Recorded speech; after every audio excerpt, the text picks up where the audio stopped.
हो तुहर कैसे के महिमा बखाना।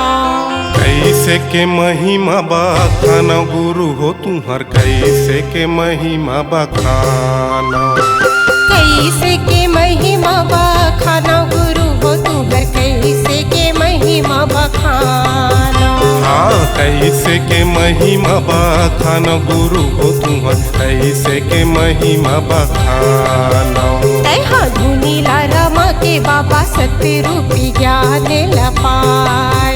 तैहा धुनीला रमा के बाबा सतरूपी ज्ञान लपाए।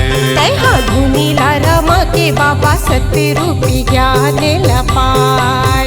तैहा धुनीला रमा के बाबा सतरूपी ज्ञान लपाए।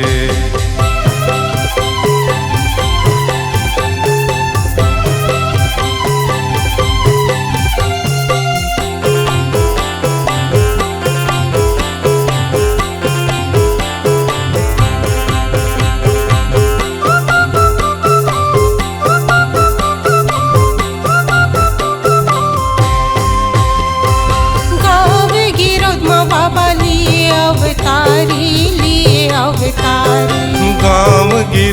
बाबा लिए अवतारी लिए अवतारी।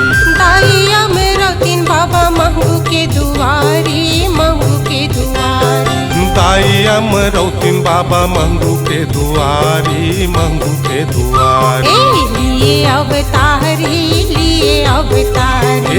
मंगू के दुआरी मंगू के दुआरी। लिए अवतारी लिए अवतारी। हाँ मंगू के दुआरी मंगू के दुआरी। सत्य के पुजारी तोरे महिमा है भारी गावे नर मुनि ज्ञानी जय हो बाबा तो। हाँ कैसे के महिमा बखाना गुरु हो तुम कैसे के महिमा बखाना। कैसे के महिमा बखाना गुरु हो तुम्हार कैसे के महिमा बखाना। तैहा धुनीला रमा के बाबा सतरूपी ज्ञान लपाए। तैहा धुनीला रमा के बाबा सत्य रूपी ज्ञान लपाए।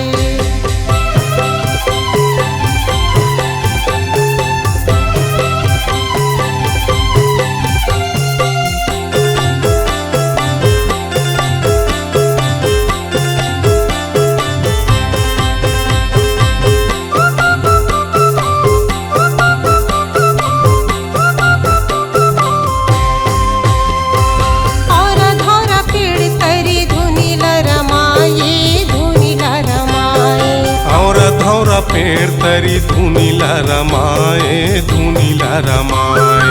सतनाम जपते लगाए जपते लगाए। हाँ सतनाम जपते लगाए जपते लगाए। धुनीला रमाए धुनीला रमाए। हाँ जपते लगाए जपते लगाए। जय हो धुनीला रमाए धुनीला रमाए। हाँ जपते लगाए जपते लगाए। मन माँ बसा के बाबा ध्यान लगा के करे सत्य के अंजोर जय हो बाबा तो।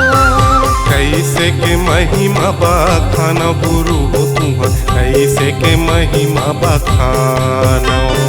कैसे के महिमा बखाना गुरु हो तुम्हार कैसे के महिमा बखाना।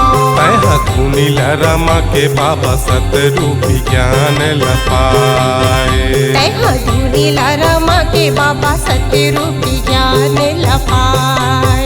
तैहा धुनीला रमा के बाबा सतरूपी ज्ञान लपाए। तैहा धुनीला रमा के बाबा सतरूपी ज्ञान लपाए।